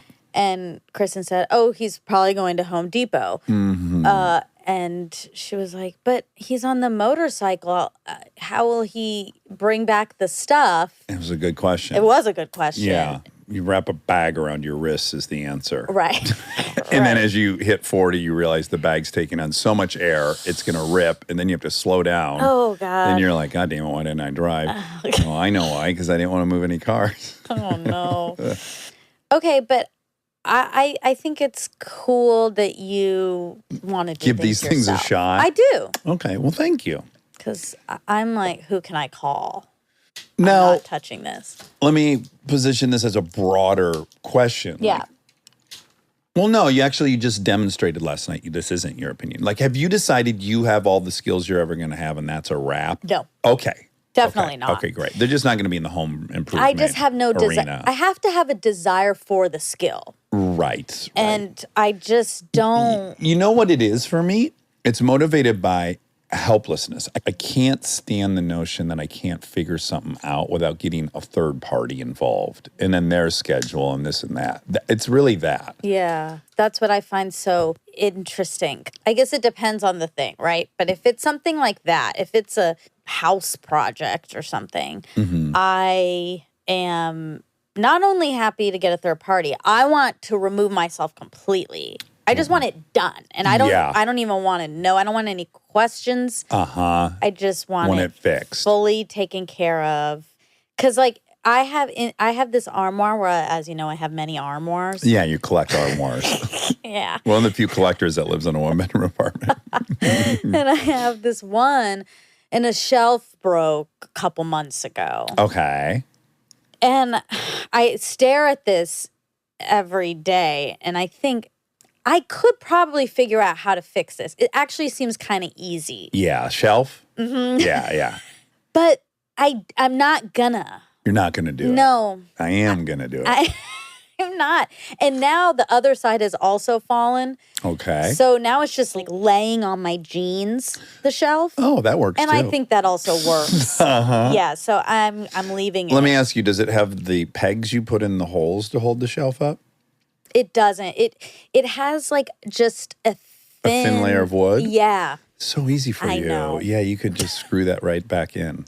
But I don't see any screws. It's like, it looks like the whole thing just came off. I think Perhaps it was glued. Yeah. Yeah, you could also glue it, but I would put some screws in it. I think I threw it out. So I'd have to buy. Oh, you threw out the little pieces of wood that were holding it? Yeah, so I think That's I an have to buy interesting choice. new. What made you think to get rid of some of the pieces? I don't remember if I did that, but I don't see them anymore. So Okay. I think I must have done it. Maybe they're in next to your jeans that's holding up the shelf. They could be. Yeah. Because ideally I think you'd want those. But also I could cut you a thin slice of wood. that I'm you not could adding a project to your plate. Okay. All right.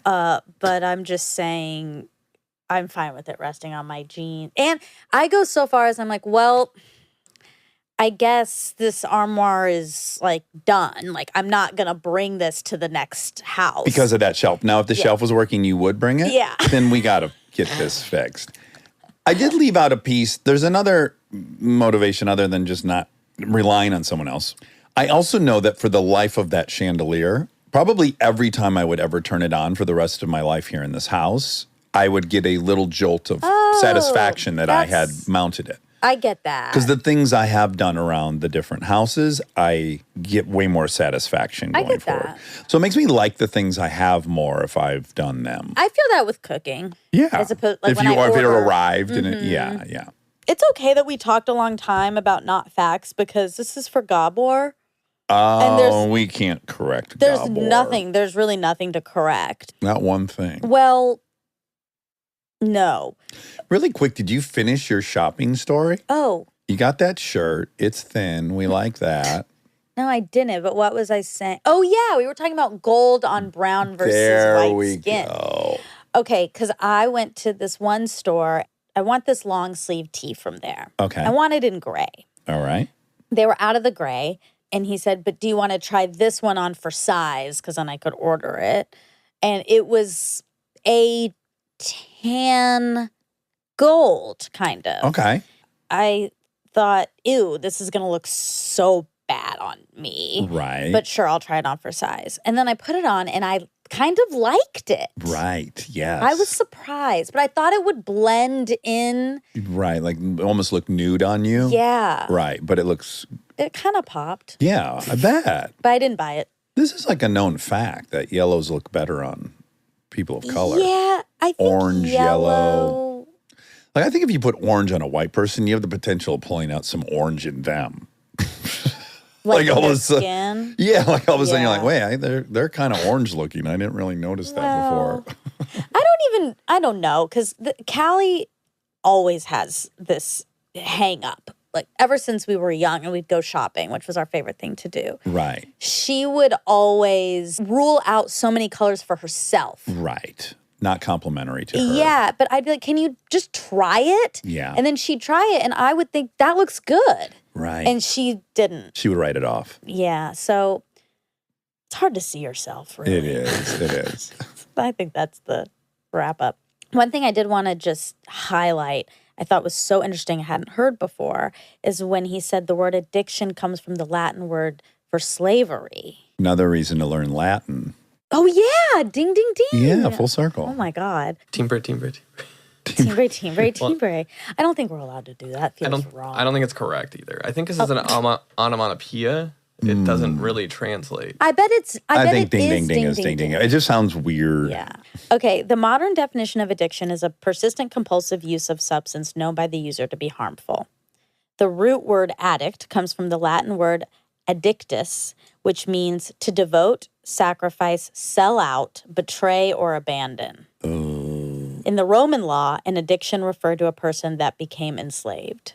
I like thinking of it like that because I think it helps maybe take a stigma off of, it just shows how little control and choice there is. Do you think there's still a stigma?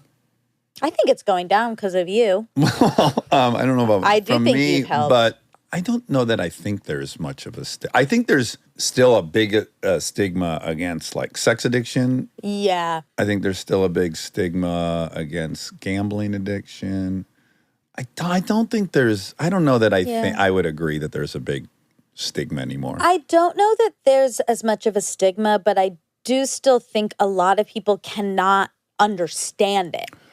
Like they may recognize, oh, that's sad, as opposed to these are bad choices. Yeah. But I don't think unless you know someone, I don't think you can understand the lack of choice in it. Yeah, I guess, some people probably still think, oh, it's a willpower issue, and I have a lot of willpower and they don't. When I drink 2 beers, I know better than to drink 10 and blah, blah, blah. So I do think there's like, having never experienced it, there's a lack of maybe understanding or empathy. Yeah. But I just think there's too many, like I don't think in the 20s, you had titans of industry, sports heroes, acknowledging they've had addiction. For sure. There isn't a field, I think, of interest where someone that's kind of highly regarded and has demonstrated insane willpower. Yeah. You know. Yeah. I also think these days it would be pretty hard to not have encountered it in your life. Right. In some way. Yeah. I'm trying to think. Obviously, there's versions of it, too. There's like the version where your kids are stealing from you and friends of the family, and there's, I'm sure, embarrassment about that. I had an uncle that went down hard. Now, mind he's been sober like 30 years, but like at the height of the crack epidemic, very close family member, there was like the whole family was kind of shut down by this whole event. And I guess that was seen in a certain way. But was it seen as... Well, for my family, it was seen with compassion. That's good, yeah. And my dad was already sober. He was not for long, but he was a little sober. So it was at least introduced. Yeah, I think it helps it always helps to have some sort of personal experience with anything. Yeah. Food addictions, it's not where substance abuse is in acceptance, but I also feel like it's gaining. I feel like a lot more people are openly talking about that now, where it used to be like anyone who said they had it, it would be on the cover of People or something. Right. Well, that's an Easter egg. Oh, yeah. Well, yeah, I mean, that's pretty much it. Did you have any, I kind of thought when I was talking to him, I kind of want him as a therapist.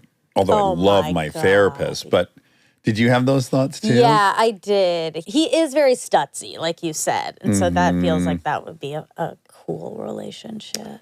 Yeah, like I don't know if I could put into words what happened, but what I felt was, oh, this person is like insanely intuitive. Very. And empathetic. I feel like he himself has experienced so much. Yeah. That he can like see it in other people. Yeah. I really like him. Me too. Yeah. I feel lucky we got to have him on.